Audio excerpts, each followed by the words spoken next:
Hey there, this is Rupert Boneham, and you're listening to A Trip with Penny Lane on Giant 96. Yeah!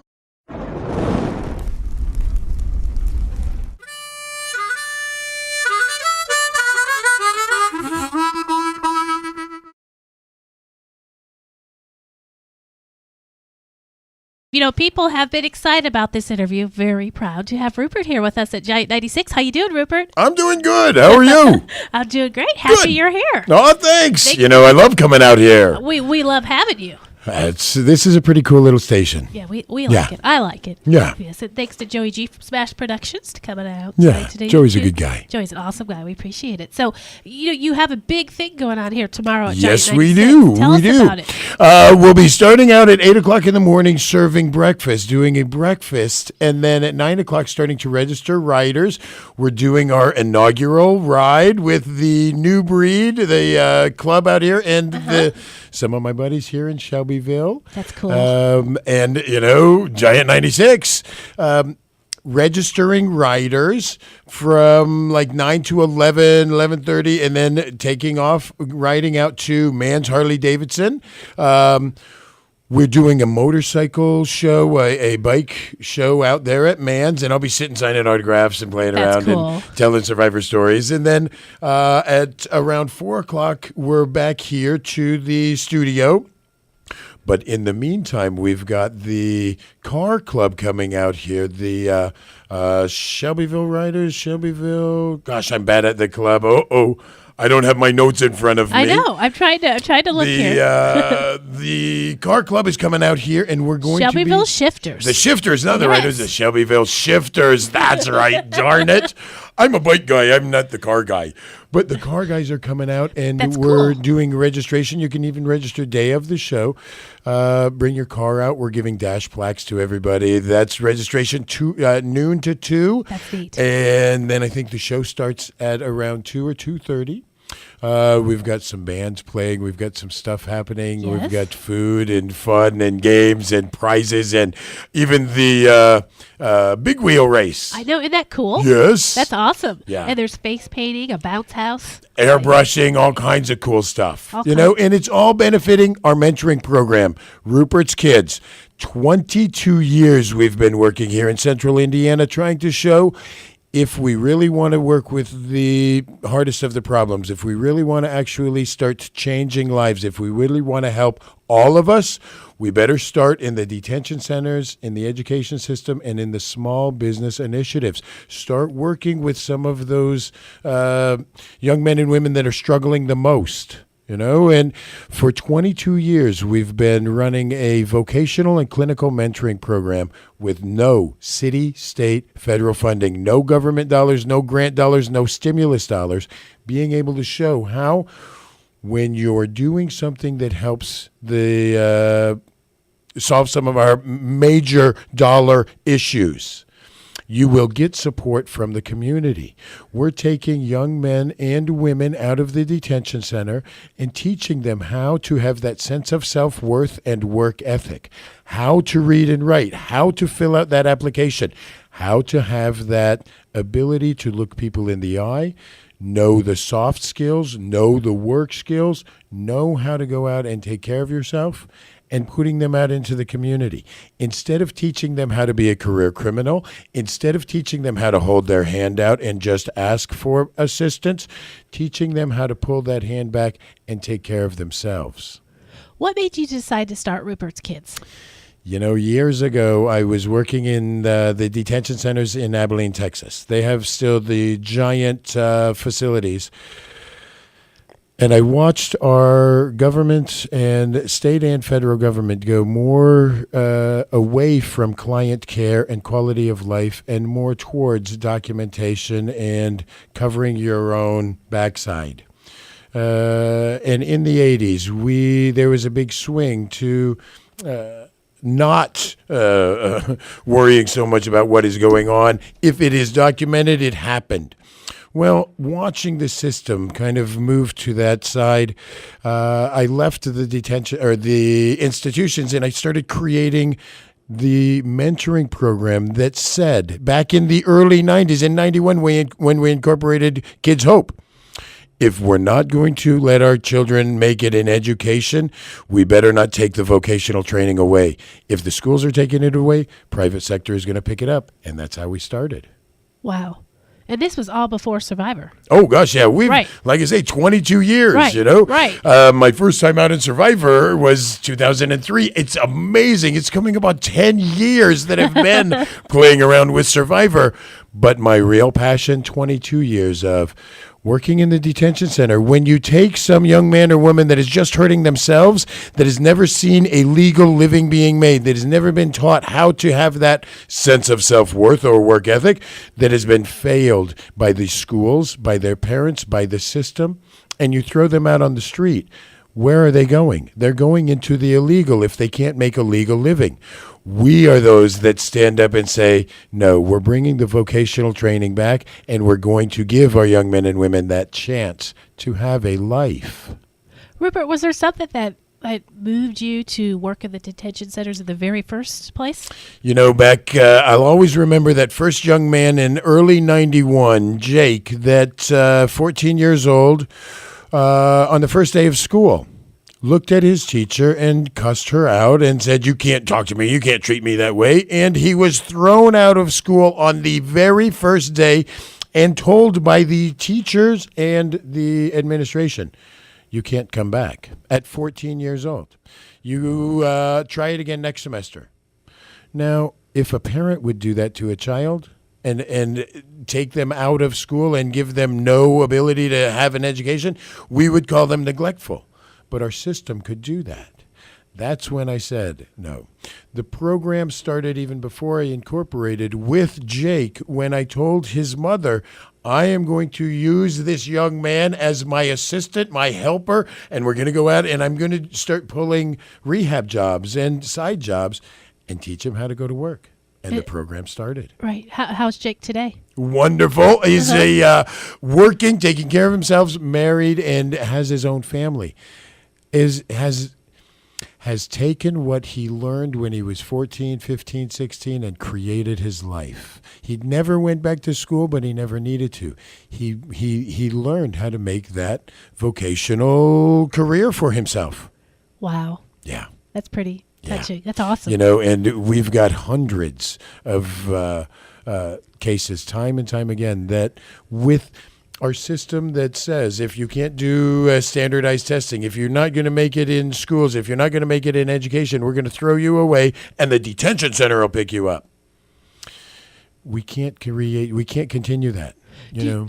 Do you think this is more of a problem in inner city schools than in the country or like the suburbs? It used to be an inner city problem. Uh-huh.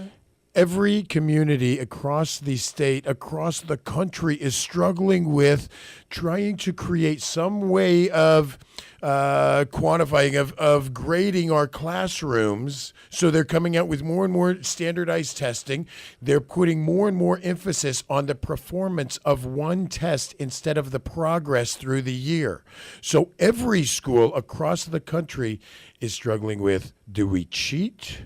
Do we give them answers? You're going to see more and more. There was just another one in Atlanta where the entire school corporation is going to jail for cheating. Wow. Administration. Wow. Across the board, if we continue to grade our children on the performance of one test instead of the progress through the year, we're going to continue with problems. There are so many different ways of grading our classrooms and grading our teachers. There are so many detention centers across the country that are at capacity. As long as we think we can beat people into submission, we're going to keep on this path. I've shown for years beating somebody into submission never works. Empowering somebody, grabbing a hold of them and telling them, this is it. This is your chance. The School of Hard Knocks is going to teach you how to go to work, and I'm not going to give up on you. As long as you are willing to try, you're going to make it. That's great. We have to. If we don't, I even ran for darn governor last year on this same platform of dealing with the cause of our problems in our detention centers. When we put more and more nonviolent offenders in a violent jail cell, what do you think we're creating? Learn more bad habits. More violent offenders. Right, exactly. You know? Right. We pulled these young men and women out and put them into work programs. I don't want to take the ability away from you to make a legal living. I want to show you how to make that better. Teach you how to go to work. Teach you how to get up. Just like so many of us. Sometimes the hardest part of the day is just starting the darn day. Let these young men and women know that's still a struggle for all of us. Right. But we can make it. In your opinion, like when I hear about these school shootings and bombings and different things going on and it's children, to me, like, I think then you get into the whole issue of gun control. Right. So I don't want to get into that. But to me, it's why are their minds thinking to do these things in the first place? Like, why is society, do you know what I mean? Having when these you things. believe that you do not fit in society, when your own family has told you you're a worthless piece of caca, when your teachers have told you you do not fit, you do not belong, you can't make it, when the detention centers, when the judges, when the law enforcement out there on the street says, I know your brother, he's a troublemaker, I'm sure you are too. When we're telling these young men and women time and time again that they don't fit, after a while they believe it. When you get to that point where you have no value in yourself and no value in society, it's easy to pick up a weapon and hurt someone else.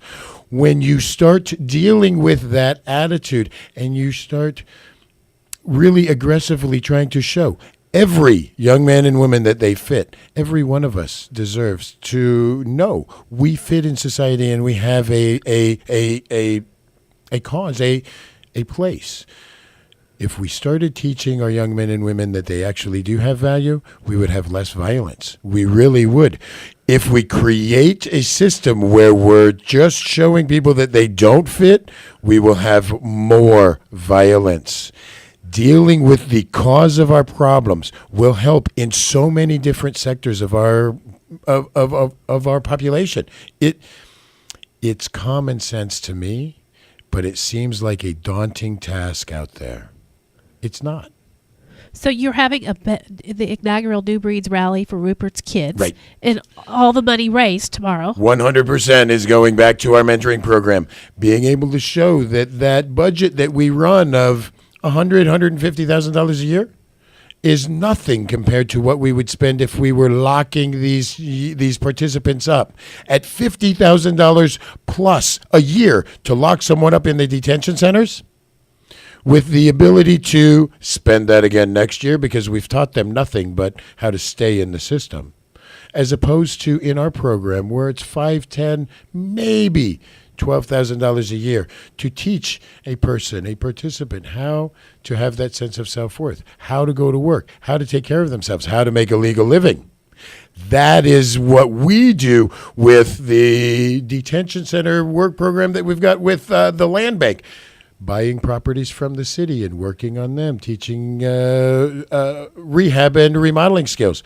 With the medians, you're going to see through the city of Indianapolis our participants out cutting the medians, showing how we've decreased that cost to the city by 10% and using it as a vocational training program for participants that would just be sitting in the detention centers. No, we're putting them to work. If we deal with what is causing the violence at the early stages, we won't have as much violence. We start today. Do you have a number or someplace people could call if they have someone that they think could utilize your services? Our website, rupertskids.org, gives you our phone number, our address, our fax number, our email address, gives you everything. We're right on the corner of 86th and College. I like putting our address out there and showing people you should be able to walk in the door unannounced and see what's going on. That's how you create transparency. That's how you create a sense that there is value in the program, because no matter what, no matter when, we don't care if somebody walks in and says, "What are you doing?" And we show them. We want to create a system that anyone can feel comfortable walking in the door, and at any time we're doing what we're supposed to. Giant 96 Real Radio. You are on a trip with Penny Lane, and today we have Rupert in the studio. So Hey there. excited. Hey. So, what first made you decide to do Survivor? For years, I've been, like I say, working with my mentoring program, and I've always set life goals, set goals that you don't really ever think you can attain, but are those life goals? Always set goals that you can get, that you can attain, but my life goal was to show this world that I was good at something and to get my family out of debt. Those were my two life goals. Had no idea how I do it. Then I saw Survivor come out on TV, and I thought, oh my gosh, right there. I grew up in Kokomo, Indiana, camping for fun, sleeping out in the backyard, playing around, catching snakes and fish and turtles and crawdads with your bare hands. I'm the best camper I know. I saw that Survivor came out, and I showed my kids in my mentoring program. Right there, that's how I'm going to show the world I'm good at something. And if you're really good, you win $1 million. I can get my family out of debt, too. Two life goals met right there. Now, it took a couple years to get on Survivor, but when I finally got on the darn thing, that's why I played. I didn't play until Survivor 7. I played Survivor 7, 8, and 20. I've played Survivor 3 times. Hardest darn thing I ever did in my life. You get so hungry that you will look at anything alive. A snail, a bug, a worm, a slug, and say, Oh, wow. It is crazy. You can grab that slug, stick it on a stick, and roast it like a marshmallow and think, oh my gosh, I got to find more of them. But, seeing that and being able to show my participants, my family, my friends, that I'm going out on Survivor. I believed from the first day that I saw it, I would go out and do Survivor. And now I've played 3 times. I never really won the game, but I've won the big prize. And a great lesson to teach also, that it counts how you play the game. School, how you play work or home or relationships or family or Survivor or politics. It's all the same darn game. When you treat yourself and others with respect, even if you don't win the big prize, you're still a winner. That's great. It's been wonderful. What's one of your best memories from Survivor? Well, I have to say the best memory was the 10th or 9th anniversary, I guess, is coming up on May 13th in 2004. Jeff Probst, on my daughter's 5th birthday, writing a check for $1 million and handing it to me. Writing that check for $1 million on my back and giving it to me on national TV. $1 million on my daughter's 5th birthday. That was a pretty good memory. That's great. Yeah. Great. Yeah. How old's your daughter now? She is, May 13th, she's going to be 14 years old. 14 years old. Yes. Great. Yeah. Do you have any other children? Rhea is my only daughter that biologically I claim, but I claim a lot of young men and women as family. I've had hundreds of young men and women come through that all believe we're family. Yeah. Tell me about your tie-dyes. You said you and your wife made your tie-dyes. Out on Survivor, when I put in my application, on tie-dye paper. Oh, that's sweet. With all my wife writing out my answers in calligraphy handwriting. It was a beautiful document. Oh, wow.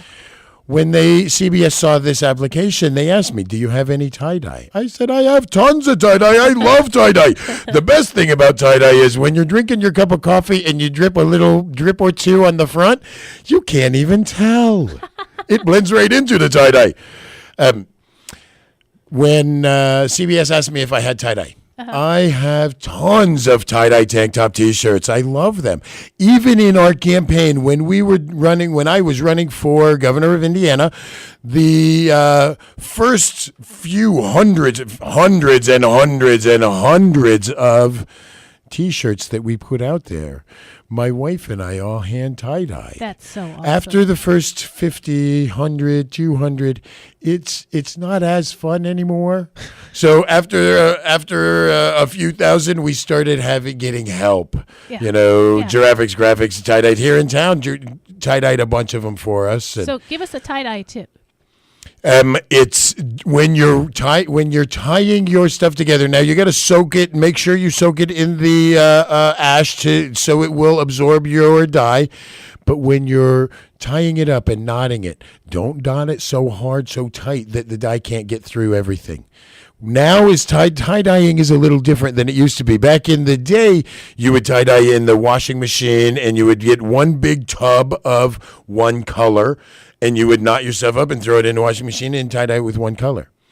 Now we tie-dye with squirt bottles, and it's gotten to be more of an art form where you can actually guide where you want the colors to go. So you get those really cool swirly patterns or the really cool red and blue patterns that we had on the election, on the campaign. But yeah, when it's all in the wrapping of your tie-dye. Yeah, your tie-dye. Don't make it too tight. Your campaign shirts were pretty sweet. Yeah, they were really neat. My favorite one ever. I was like, oh, look at there those you shirts. go. They were cool. Well, tell everyone what about tomorrow. One last shout out for that. Right. Saturday. Tomorrow, come on out to the studio here. We are starting, like I say, breakfast at 8 o'clock. We're taking off by around 11:30, and we're heading to Mann's Harley-Davidson. By noon, we're starting to do the car with the Shelbyville Shifters, the car registration for the car show out here. So even if you miss us taking off in the morning, still come on out to the station because by 2 o'clock, we're going to have the car show going on. By 4 o'clock, we're back with books and pictures and autographs and all kinds of cool stuff and entertainment and play around. We're going to be eating and having a wonderful time generating money for the mentoring program, Rupert's Kids, creating that vocational training program to, instead of create more career criminals, we're creating more workers, we're creating more businesses, we're creating that industry that we all need. Years ago, when we were coming out of high school, if we didn't make it in education, we were going into vocation. That's what we're bringing back. Please come on out, check out rupertskids.org. Even if you don't have a bike, even if you don't have a cool car, come on out anyway, see some of the stuff. And, I don't know about anybody else, but I'll let you come jump on my bike and get pictures and play around, and we'll have a fun time. That's great. And also, too, there's kid-friendly activities. Oh, gosh, yes. Oh, yes. Hot Wheels race. Oh, the Hot Wheels race. I think there might be more than just kids in it, too, But, no, we're very, very, very family-friendly.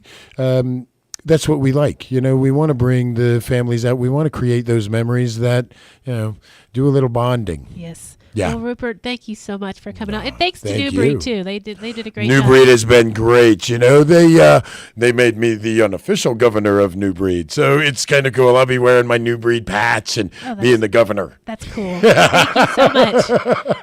Thank you.